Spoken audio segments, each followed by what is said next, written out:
Vijayalakshmi madam, ನಮ್ಮಲ್ಲಿ ಒಂದು ಹಳ್ಳಿಗಾದೆ ಇದೆಯಲ್ಲ, ಹಿತ್ಲು ಮದ್ದಲ್ಲ ಅಂತ.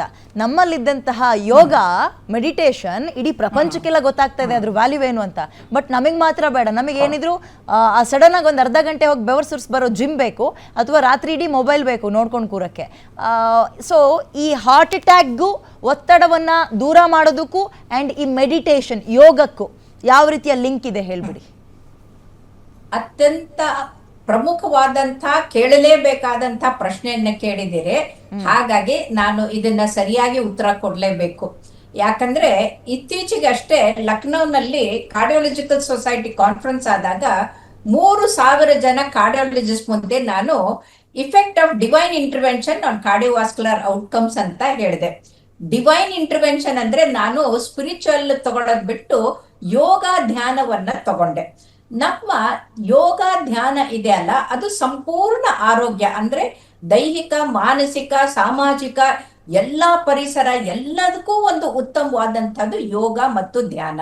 ಅದರಲ್ಲೂ ಕೂಡ ಸೂರ್ಯ ನಮಸ್ಕಾರ, ಯಾರು 108 ಸೂರ್ಯ ನಮಸ್ಕಾರ ಮಾಡ್ತಾರೋ ಅವರು 108 ಆಂಬ್ಯುಲೆನ್ಸ್ಗೆ ಫೋನ್ ಮಾಡನ್ ಬೇಕಾಗದೇ ಇಲ್ಲ ಅಂತ ಖಂಡಿತವಾಗಿ ಹೇಳ್ಬೋದು. ಯಾಕೆ ಅಂತಂದ್ರೆ ಈ ಜಪಾನಿಯರು ತಮ್ಮ ದೇಶವನ್ನ ಕಟ್ಟೋದ್ರಲ್ಲಿ ಶ್ರಮಿಸಿದ್ರು. 100-110 ವರ್ಷ ಬದುಕ್ತಾ ಇದ್ರು. ಅಂತವರು 1990ರ ಆಸ್ಪಾಸ್ನಲ್ಲಿ ಇದ್ದಕ್ಕಿದ್ದಂಗೆ ಯುವಕರು, ಇವತ್ತು ಹೇಗೆ ನಮ್ಮಲ್ಲಿ ಸಾಯ್ತಾ ಇದ್ದಾರೆ ಹಾಗೆ ಯುವಕರು ಅಡ್ಮಿಟ್ ಆಗೋಕ್ ಶುರು ಮಾಡಿದ್ರು. ಏನು ಅಂತ ನೋಡಿದಾಗ ಹಾರ್ಟ್ ಬುರಬುರ ಅಂತ ಊದ್ಕೊಂಡು ಪಂಪಿಂಗ್ ಕೆಪಾಸಿಟಿ ಕಡಿಮೆ ಆಗಿತ್ತು. ಅದಕ್ಕೆ ಆಂಜಿಯೋಗ್ರಾಮ್ ಮಾಡಿದ್ರೆ ಕೊರನರೀಸ್ ನಾರ್ಮಲ್ ಇತ್ತು.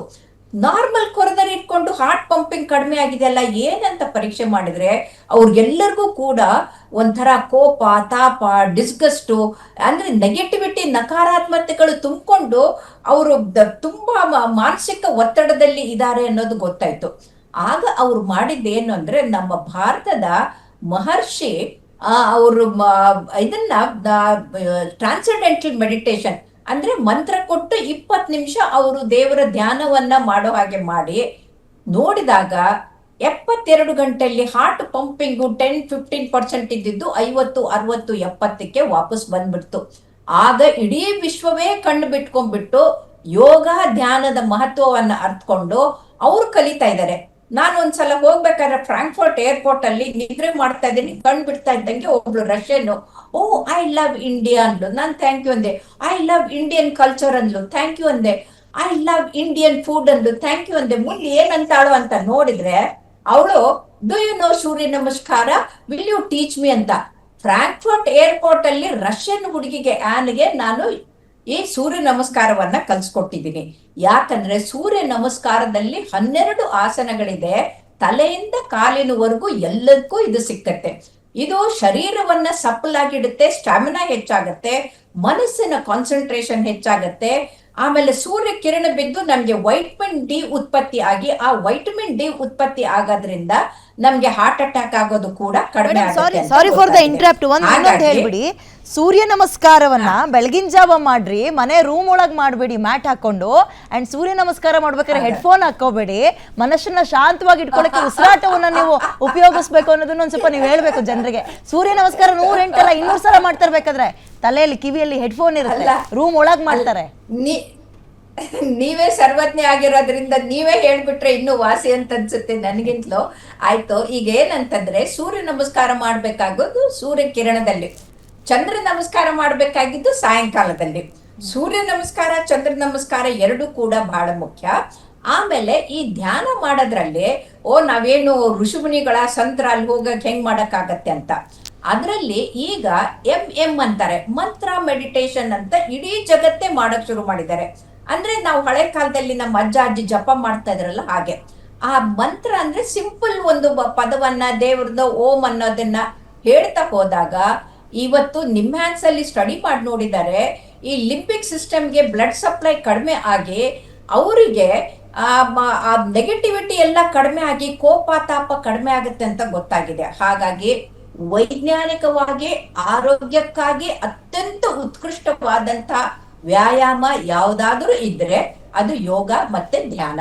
ಹಾಗಾಗಿ ಈ ಧ್ಯಾನ ಮಾಡೋದ್ರಿಂದ ಮೆದುಳಿನಿಂದ ಎಂಡೋರ್ಫಿನ್ಸು, ನ್ಯೂರೋಪೆಪ್ಟೈಡ್ಸು ಉತ್ಪತ್ತಿ ಆಗತ್ತೆ. ನಾವು ಹಾರ್ಟ್ ಅಟ್ಯಾಕ್ ಪೇಷಂಟ್ಗೆ ಕೊಡೋ ಮಾರ್ಫಿನ್ ಇಂಜೆಕ್ಷನ್ ಗಿಂತಲೂ 100 ಪಟ್ಟು ಹೆಚ್ಚು ಕ್ಷಮತೆ ಇರುವಂತದ್ದು. ಯಾವುದೇ ರೋಗವನ್ನ ತಡೆಗಟ್ಟುವಂತ ಒಂದು ಬಾಡಿ ಇಮ್ಯುನಿಟಿ ಹೆಚ್ಚಾಗುತ್ತೆ, ಅವ್ರ ಶಕ್ತಿ ಹೆಚ್ಚಾಗುತ್ತೆ, ಮನಸ್ಸು ಅಲರ್ಟ್ ಆಗುತ್ತೆ.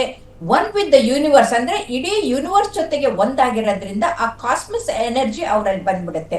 ಹಾಗಾಗಿ ನೀವು ಯಾವುದೇ ಟೈಮ್ ನಲ್ಲಿ ಯೋಗ ಧ್ಯಾನ ಮಾಡೋರು ನೋಡಿ, ಅವರು ಲವಲವಿಕೆಯಿಂದ ಸಂತೋಷವಾಗಿ ನಗನಗ್ತಾ ನನ್ನ ಹಾಗೆ ಇರ್ತಾರೆ.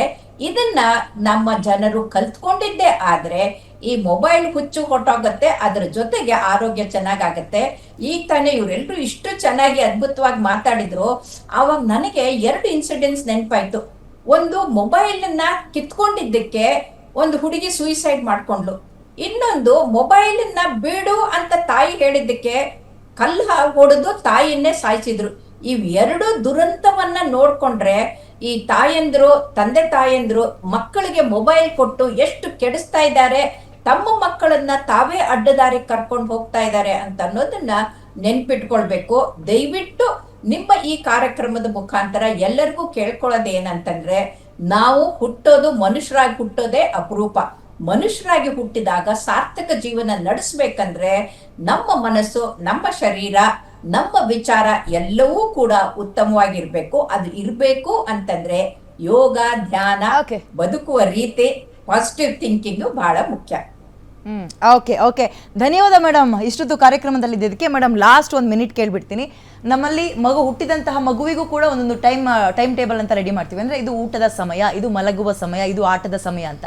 ಇದರ ಜೊತೆಗೆ ನಾವೇ ಹೊಸದಾಗಿ ಒಂದು ಅಂದ್ರೆ ಒಂದು ಆ್ಯಡ್ ಮಾಡಿದ್ದೀವಿ, ಅದು ಸ್ಕ್ರೀನಿಂಗ್ ಟೈಮ್ ಅಂತ. ಇದು ಮಕ್ಕಳ ಬೆಳವಣಿಗೆಯ ಮೇಲೆ, ಮೆದುಳಿನ ಮೇಲೆ ಯಾವ ರೀತಿಯಾಗಿ ಪರಿಣಾಮ ಬೀರ್ತಾ ಇದೆ, ವೆರಿ ಕ್ವಿಕ್ ಆಗಿ ಹೇಳೋದಾದ್ರೆ? ಓನ್ಲಿ ನೆಗೆಟಿವ್, ಬರೇ ದುಷ್ಪರಿಣಾಮ ಮಾತ್ರನೇ ಇರೋದು, ಅದರಿಂದ ಪಾಸಿಟಿವ್ ಆಗಿ ಏನೂ ಇಲ್ಲ. ಫಸ್ಟ್ 5 ವರ್ಷ 90% ಬ್ರೈನ್ ಡೆವಲಪ್ಮೆಂಟ್ ಆಗೋಗುತ್ತೆ. ಆ 5 ವರ್ಷದೊಳಗಡೆ 1 ನಿಮಿಷನೂ ಮೊಬೈಲ್ ಅಗತ್ಯ ಇಲ್ಲ ಮಕ್ಕಳಿಗೆ. ಮೊಬೈಲ್ನ ನಾವು ಟಾಕ್ಸಿಕ್ ವಿಷ ಅಂತ ಅನ್ಕೊಂಡ್ರೆ ಅದನ್ನ ಕೊಡೋ ಅಗತ್ಯ ಬರಲ್ಲ. ಈಗ ಎಲ್ಲ ತಂದೆ ತಾಯಿಗಳಿಗೂ ಮೊಬೈಲ್ ಬಿಡಿ, ತೋರಿಸ್ಬೇಡಿ ಅಂತ ಹೇಳ್ತಿದೀವಿ. ಪ್ರಾಬಬ್ಲಿ ಈಗ ನಾವು ಹೇಳ್ಬಹುದು ಅವ್ರಿಗೆ ಹೇಗೆ ಬಿಡೋದು, ಅವ್ರಿಗೆ ಮಾರ್ಗದರ್ಶನ ಮಾಡಿದ್ರೆ may be they will listen. ಆವಾಗ ಬಹಳಷ್ಟು ಚೇಂಜಸ್ ಕಾಣಿಸ್ಕೊಳ್ಬೋದು. ಈಗ ಮೊಬೈಲ್ ಟಿವಿ ಊಟ ತೋರ್ಸೋದಕ್ಕೆ ಬರೇ ಮೊಬೈಲ್ ಟಿವಿ ಉಪಯೋಗಿಸೋ ಬದಲು ಮತ್ತೆ ಹಾಗಾದ್ರೆ ನಾನು ಏನು ಮಾಡಲಿ, ಹೆಂಗೆ ತಿನ್ನಿಸ್ಲಿ, ತಿನ್ನಲ್ವಲ್ಲ ಮಗು. ಅದಕ್ಕೆ ಕೂತ್ಕೊಂಡು ಮಗು ಏಜ್ಗೆ ತಕ್ಕನಾಗಿ ಬೆಳವಣಿಗೆ ಇದ್ರೆ ಸರಿ ಅನ್ನೋದನ್ನ ನಾವು ಅವ್ರಿಗೆ ತಂದೆ ತಾಯಿಗಳಿಗೆ ಕೌನ್ಸಿಲಿಂಗ್ ಮಾಡಬೇಕು, ತಂದೆ ತಾಯಿಗಳಿಗೆ ಗೈಡೆನ್ಸ್ ಕೊಡೋವಂಥದ್ದು. ಅವ್ರಿಗೆ ಇನ್ನೂ ಒಂದು ಭಯ ಇದೆ ತಂದೆ ತಾಯಿಗೆ, ಮೊಬೈಲ್ ಟಿವಿ ಈಗ ಸ್ಕ್ರೀನ್ ಕೊಡದೇ ಇದ್ರೆ ಬೇರೆ ಮಕ್ಕಳಷ್ಟು ಬೆಳವಣಿಗೆ ಬರ್ದೇ ಇದ್ರೆ, ABCD ಬರ್ದೇ ಇದ್ರೆ, ಟೆಕ್ನಾಲಜಿಯಲ್ಲಿ ಹಿಂದೆ ಉಳಿದ್ಬಿಟ್ರೆ, ಸ್ಕೂಲಿಗೆ ಹೋಗೋ ಮುಂಚೆ ರೈಮ್ಸ್ ಬರಬೇಕು, ಸ್ಕೂಲಿಗೆ ಹೋಗೋ ಮುಂಚೆ A to Z ಬರಬೇಕು. ಇದೆಲ್ಲ ಎಕ್ಸ್ಪೆಕ್ಟೇಷನ್ಸ್ ಈಗಿನ ಪೇರೆಂಟ್ಸ್ ಅಲ್ಲಿ ಇದೆ. ಯಾಕಂದ್ರೆ ಈ ಸ್ಕೂಲ್ಗಳು ಅನ್ನೋಂಥದ್ದು ಒಂದು ರೇಸ್ ಅಲ್ಲಿ ಬಿದ್ದ್ಬಿಟ್ಟಿದ್ದಾರೆ. ಸ್ಕೂಲಿಗೆ ಅಡ್ಮಿಷನ್ ಸಿಗಲ್ಲ, ಆಮೇಲೆ ಕಾಂಪಿಟೇಟಿವ್ ಎಕ್ಸಾಮ್ಸ್ ಅಲ್ಲಿ ಕಷ್ಟ ಆಗುತ್ತೆ ಅದೆಲ್ಲ. ಸೊ ಸ್ಕೂಲಿಗೆ ಹೋಗೋ ವಯಸ್ಸು ಬಂದಾಗ ಸ್ಕೂಲಲ್ಲಿ ಮಕ್ಕಳು ಕಲ್ತಾರೆ, ಮೊಬೈಲಿಂದ ಕಲಿತು ಅದನ್ನ ಪ್ರದರ್ಶಿಸಿದ ಅಗತ್ಯ ಇಲ್ಲ ಮೇಡಮ್. ಸೊ ಇಷ್ಟೇ. Okay, thank you so much 3 ಜನಕ್ಕೆ ಕಾರ್ಯಕ್ರಮದಲ್ಲಿ ಭಾಗಿಯಾಗಿದ್ದಕ್ಕೆ. ಹಾರ್ಟ್ ಅಟ್ಯಾಕ್ ಮಕ್ಕಳಲ್ಲಿ ಹೆಚ್ಚಾಗ್ತಾ ಇದೆ, ಯುವಕರಲ್ಲಿ ಹೆಚ್ಚಾಗ್ತಾ ಇದೆ, ವಯಸ್ಕರಲ್ಲೂ ಕೂಡ ಹೆಚ್ಚಾಗ್ತಿದೆ. ಕಾರಣಗಳು ಹಲವಾರು. ಒಂದು, ಸ್ಟ್ರೆಸ್, ಒತ್ತಡ ತಗೊಳ್ತಾ ಇದ್ದೀವಿ, ಅನಗತ್ಯ ಒತ್ತಡ ತಗೊಳ್ತಾ ಇದ್ದೀವಿ. ಮತ್ತೊಂದು, ಆಹಾರ ಪದ್ಧತಿಯಲ್ಲಿ ಬದಲಾವಣೆ ಆಗಿದೆ, ಜೀವನ ಶೈಲಿಯಲ್ಲಿ ಬದಲಾವಣೆ ಆಗಿದೆ, ನಿದ್ರೆ ಮಾಡಬೇಕಾಗಿರೋರು ನಾವು ಮೊಬೈಲ್ ಜೊತೆ ಕಾಲವನ್ನು ಕಳೀತಾ ಇದ್ದೀವಿ. ಇವೆಲ್ಲವೂ ಸೇರಿ ಏನಾಗ್ತಾ ಇದೆ, ಹಾರ್ಟ್ ಅಟ್ಯಾಕ್ ಆಗ್ತಾ ಇದೆ, ಜೀವಗಳು ಹೋಗ್ತಾ ಇದೆ.